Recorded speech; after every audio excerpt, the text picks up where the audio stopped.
कक्षा 11वीं में वाणिज्य संघ का विषय लेकर पढ़ने वाले प्रिय विद्यार्थियों, सुप्रभात। विद्यार्थियों, अभी आप सप्ताह में 2 दिन स्कूल जाकर आपके विषय के शिक्षक से विषय संबंधी कठिनाइयों को दूर कर रहे होंगे। साथ ही डिजिलैब के वीडियो भी आप देख रहे होंगे। आपके लिए व्यापार का अर्थ एवं व्यापार के प्रकार पर आधारित ये वीडियो तैयार किया गया है, जो व्यवसाय अध्ययन विषय से संबंधित है। ध्यानपूर्वक सुने और इसके नोट्स बनाएं। आइए जान लेते हैं क्या है प्रमुख बात। विद्यार्थियों, हम बात करेंगे व्यापार का अर्थ और व्यापार के प्रकार के बारे में, और अगले वीडियो में बात करेंगे व्यापार की सहायक क्रियाओं के बारे में। आइए विद्यार्थियों, जान लेते हैं व्यापार किसे कहते हैं। विद्यार्थियों, व्यापार वाणिज्य की प्रमुख शाखा कहलाती है। व्यापार के अंतर्गत वस्तुओं का क्रय विक्रय लाभ कमाने के उद्देश्य से किया जाता है। व्यापार में क्रेता तथा विक्रेता दोनों के पारस्परिक लाभ के लिए वस्तुओं का विनिमय किया जाता है, अर्थात वस्तुओं का आदान प्रदान इसके अंतर्गत किया जाता है। वह व्यापार कहलाता है और जिसका उद्देश्य लाभ कमाना होता है। विद्यार्थियों, व्यापार के कितने प्रकार होते हैं? तो मुख्य रूप से व्यापार को 2 भागों में बांटा गया है, देशी व्यापार और विदेशी व्यापार। देशी व्यापार किसे कहते हैं? देशी व्यापार से तात्पर्य ऐसे व्यापार से है जो देश की सीमाओं के भीतर किया जाता है। यह व्यापार 2 तरह का होता है, थोक व्यापार और फुटकर व्यापार। देशी व्यापार को भी 3 भागों में विभाजित किया जाता है, स्थानीय व्यापार, राज्यीय व्यापार और अंतर्राज्यीय व्यापार। आइए एक एक की बात करते हैं। स्थानीय व्यापार किसे कहते हैं? स्थानीय व्यापार वह व्यापार होता है जो किसी स्थान विशेष तक ही सीमित होता है। इसके उपभोक्ता उत्पादक दोनों स्थानीय होते हैं। उदाहरण के लिए साग सब्जी का व्यापार, दूध दही का व्यापार, ताजे फल का व्यापार आदि। दूसरा है राज्यीय व्यापार।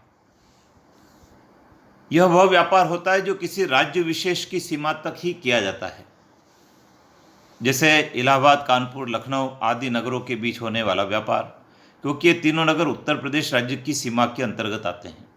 तो ऐसा व्यापार जो एक ही राज्य की सीमा के भीतर किया जाता है, राज्यीय व्यापार कहलाता है। तीसरा है विद्यार्थियों, अंतर्राज्यीय व्यापार, इंटर स्टेट ट्रेड। अंतर्राज्यीय व्यापार वह व्यापार है जो एक ही देश की सीमाओं के अंतर्गत विभिन्न राज्यों के मध्य किया जाता है। उदाहरण के लिए उत्तर प्रदेश और राजस्थान या उत्तर प्रदेश और पंजाब के बीच होने वाला व्यापार अंतर्राज्यीय व्यापार होगा, क्योंकि दोनों अलग अलग राज्यों के बीच किया जा रहा है। दूसरा हमारा जो व्यापार का प्रकार है वो है विदेशी व्यापार, फॉरेन ट्रेड। तो विदेशी व्यापार से आशय 2 या 2 से अधिक देशों के मध्य वस्तुओं के विनिमय से है। विदेशी व्यापार में वस्तुएं एक देश की सीमा को पार करके दूसरे देश की सीमा में प्रवेश कराई जाती है। उदाहरण के लिए भारत और बांग्लादेश के मध्य होने वाला व्यापार ये विदेशी व्यापार होगा। विदेशी व्यापार को भी 3 भागों में बांटा गया है, आयात व्यापार, निर्यात व्यापार और पुनर्निर्यात व्यापार। आयात व्यापार की यदि बात करें तो जब एक देश का क्रेता दूसरे देश से माल क्रय करके अपने देश के अंदर लाता है तो उसे आयात व्यापार कहेंगे। जैसे बांग्लादेश से आने वाला जूट भारत में आया है तो ये आयात कहलाएगा। इसी प्रकार निर्यात व्यापार, निर्यात व्यापार से आशय अपने देश से दूसरे देश को माल भेजने से है। जब विक्रय के कारण माल देश की सीमाओं के बाहर भेजा जाता है तो इसे निर्यात व्यापार कहते हैं। जैसे भारत से इंग्लैंड को चाय और जूट की वस्तुओं का निर्यात करना। तीसरा है पुनर्निर्यात व्यापार, री एक्सपोर्ट जिसे कहते हैं।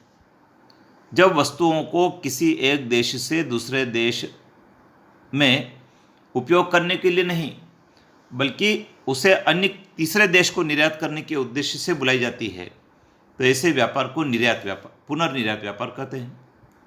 जैसे उदाहरण के लिए इंग्लैंड से सूती वस्त्र का आयात करके भारत द्वारा उसको ऑस्ट्रेलिया को निर्यात कर देना, ये पुनर्निर्यात व्यापार है।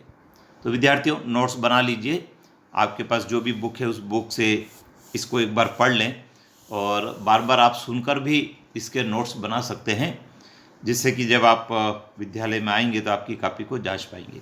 विद्यार्थियों, चैनल पर बने रहें, सब्सक्राइब कर लीजिए, क्योंकि अगले वीडियो में हम बात करेंगे व्यापार की सहायक क्रियाओं के बारे में, जिससे कि आपका यह पहला अध्याय भी समाप्त हो सके।